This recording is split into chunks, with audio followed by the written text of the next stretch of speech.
दोस्तों, सुशांत सिंह राजपूत के केस में एक बार फिर से नई हलचल है। करीब 1.5 साल बाद सुशांत के केस में एक बार फिर से एक्शन हुआ है। इस बार हुई गिरफ्तारी को महागिरफ्तारी कहा जा रहा है, क्योंकि इस बार पड़ोसी को दबोचा गया है। जी हाँ, सुशांत सिंह राजपूत जिस अपार्टमेंट में रहा करते थे, वहीं पर रहने वाले सुशांत के पड़ोसी को पकड़ा गया और अचानक से SSR केस खुलता हुआ दिख रहा है, नया मोड़ लेता हुआ दिख रहा है।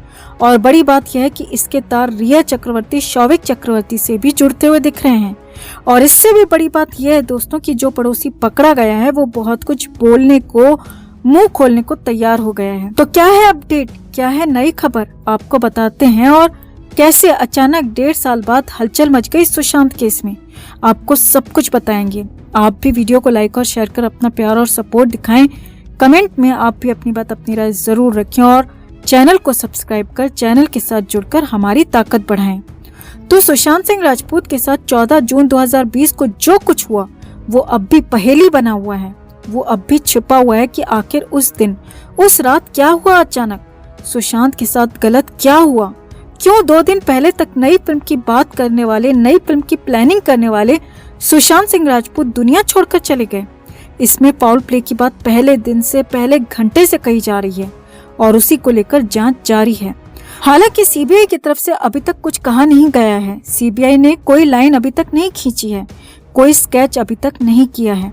लेकिन इसी केस में एनसीबी ने कई सारे एक्शन लिए थे। एनसीबी ने रिया चक्रवर्ती, शौविक चक्रवर्ती के साथ कई लोगों को गिरफ्तार किया था। और सुशांत के घर पे रहने वाला, मुफ्त की रोटियां खाने वाला पापी पिठानी अभी भी जेल के अंदर है। उसकी जमानत कई बार खारिज हो चुकी है और अब उसी एनसीबी ने एक और बड़े कैरेक्टर को पकड़ा है। जी हाँ, सुशांत केस में सबसे बड़ा किरदार जो कि शुरुआत से ही इस केस से जुड़ा हुआ था, उसका नाम सबसे ऊपर था, लेकिन उसकी गिरफ्तारी हो नहीं पा रही थी क्योंकि वो भारत में था ही नहीं। और अब उसकी गिरफ्तारी हुई है मुंबई में। जी हाँ, ये बहुत बड़ी खबर आपको बता रहे हैं दोस्तों। और बात हो रही है साहिल शाह की, जो कि अब तक सुशांत सिंह राजपूत के केस में फरार था। उसी साहिल शाह उर्फ प्लेको को गिरफ्तार कर लिया गया है और मुंबई में ये बड़ी गिरफ्तारी हुई है। बड़ी बात यह भी है कि समीर वानखेड़े का एनसीबी से तबादला हो चुका है, लेकिन फिर भी जांच की आंच ठंडी नहीं पड़ी है, एक्शन जारी है। और इस बार ये बहुत बड़ा एक्शन प्लेको पर हुआ है। साहिल शाह उर्फ प्लेको सुशांत सिंह राजपूत का पड़ोसी था। साहिल शाह ही वो शख्स था जिसने सबसे पहले सुशांत सिंह राजपूत के घर तक ड्रग्स पहुंचाई थी। और आरोप है कि रिया चक्रवर्ती के जरिए ही साहिल शाह ने सुशांत तक ड्रग्स पहुंचाई थी, सुशांत के फ्लैट में ड्रग्स की सप्लाई की थी। जी हाँ, बहुत बड़ा खुलासा यही हुआ था कि साहिल शाह के संपर्क में पहले रिया चक्रवर्ती आई। और आरोप ये भी है कि रिया ने साहिल के जरिए सुशांत के घर पर, सुशांत के फ्लैट में ड्रग्स पहुंचाई और धीरे धीरे जबरदस्ती ड्रग्स देना शुरू किया गया। यह आरोप लगते रहे हैं। आरोप ये भी था कि साहिल शाह के साथ रिया का भाई शौविक चक्रवर्ती भी लगातार टच में था।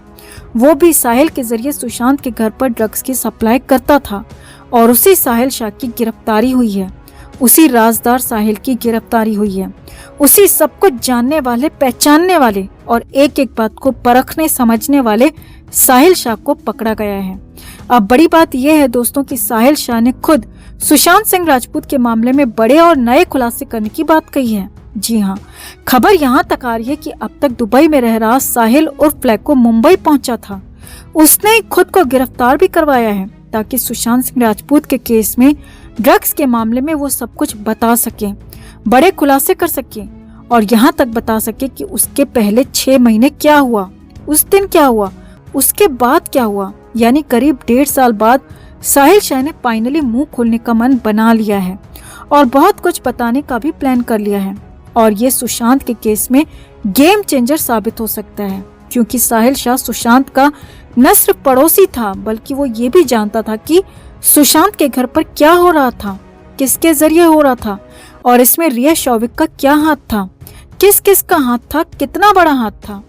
खबर तो यहाँ तक है दोस्तों कि सुशांत के साथ 14 जून को क्या हुआ, उसके बारे में भी साहिल शाह बहुत कुछ जानता है।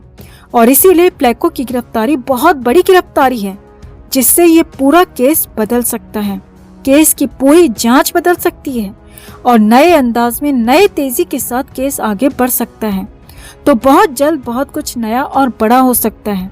बहुत सारे लोगों की गिरफ्तारी हो सकती है। जो लोग ये मानकर बैठे थे कि उन्हें जमानत मिल गई तो वो बरी हो गए, तो उनकी मुश्किलें बढ़ने वाली हैं। बहुत जल्द मुंबई में न सिर्फ एनसीबी बल्कि प्लेको की गिरफ्तारी के बाद, प्लेको के बयानों के बाद सीबीआई भी बड़ा एक्शन कर सकती है। सीबीआई भी बड़ी कार्रवाई कर सकती है। तो 1.5 साल बाद हुई साहिल शाह और प्लेको की महागिरफ्तारी पर आपका क्या कहना है दोस्तों? कमेंट में आप भी अपनी बात, अपनी राय जरूर रखें और वीडियो को लाइक और शेयर कर अपना प्यार और सपोर्ट भी जरूर दिखाएं। तो सुशांत सिंह राजपूत को गुजरे 19 महीने से ज्यादा का वक्त हो चुका है और उनकी मौत की वजह का पता लगाने में 5 एजेंसियां जुटी हुई हैं, मगर फिर भी उनकी मौत की गुत्थी सुलझने का नाम नहीं ले रही। जहां एक्टर के फैंस उम्मीद हारते नजर आ रहे हैं, वहीं उनकी बहन प्रियंका सिंह ने जांच एजेंसियों पर भरोसा जताया है। जी हाँ, प्रियंका सिंह राजपूत ने पहली बार लाइव आकर सुशांत के मुद्दे पर, केस पर और जांच पर बहुत कुछ कहा।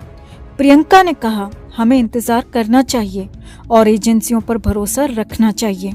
यदि आपको डेमोक्रेटिक सिस्टम पर भरोसा है तो आपको इसकी जांच में लगी प्रीमियर एजेंसियों पर भी यकीन रखना पड़ेगा। मुझे लगता है कि यदि वो लेट भी हो रहे हैं तो आज नहीं तो कल वो सच्चाई को जरूर सामने लाएंगी। प्रियंका ने कहा कि हो सकता है कि सीबीआई के सामने सच्चाई आ भी गई हो, मगर कुछ प्रेशर और कुछ पॉलिटिकल दबाव के चलते वो उस सच्चाई को सबके सामने नहीं बता रहे। मगर मुझे उस वक्त का इंतजार है जब सीबीआई खुलकर इस केस पर सब कुछ बताएगी। प्रियंका ने आगे कहा, बहुत सारी चीजें ऐसी होती हैं जो हमारे विश्वास को डगमगाती हैं, मगर आप देख लीजिए, अनिल देशमुख के केस में जो हुआ वो हम सबके लिए उदाहरण की तरह है। पहले बोला गया था कि सीबीआई ने तो पहले ही उनको छोड़ने का पूरा प्रबंध कर लिया था, मगर सारी चीजें सामने आई और सबको सीबीआई पर फिर से भरोसा करना पड़ा। तो ये सारी चीजें आती रहती हैं, लेकिन ह्यूमन साइकोलॉजी ये है कि चाहे कितनी भी चीजें हमारे विपरीत जाएं, मगर अंत में हमें विश्वास करना चाहिए कि न्याय की जय होगी। प्रियंका ने कहा कि एक इंडिविजुअल, एक बहन और एक दोस्त के नाते मैं विश्वास रखती हूँ कि ये सच्चाई जरूर सामने आएगी। प्रियंका ने आगे कहा, मैं मानती हूँ कि सीबीआई या कोई भी जांच एजेंसी फ्री होकर काम नहीं कर पाती। कहीं न कहीं उन पर पॉलिटिकल प्रेशर होता है और सुशांत के केस में भी यही सब हो रहा है और ये सब हम 1.5 साल से देखते आ रहे हैं। सुशांत पर बॉलीवुड में बायोपिक फिल्म के खिलाफ अपनी वजहों को गिनाते हुए प्रियंका ने कहा कि जब तक हमें न्याय न मिले, जब तक हमें ये न पता चले कि जो हम सोच रहे हैं या जो हमने एजेंसी को बताया है, सीबीआई को बताया है, उसके अनुसार अगर कोई चार्जशीट फाइल नहीं होती, तो ये सोचना बहुत ही बेमायनी होगा कि सुशांत पर बॉलीवुड में कोई बायोपिक बना पाए। और मुझे आज की तारीख में ऐसा कोई चेहरा नजर नहीं आता जो मेरे भाई के किरदार को बड़े पर्दे पर जीवंत कर सके। मुझे ऐसा कोई भी नजर नहीं आता।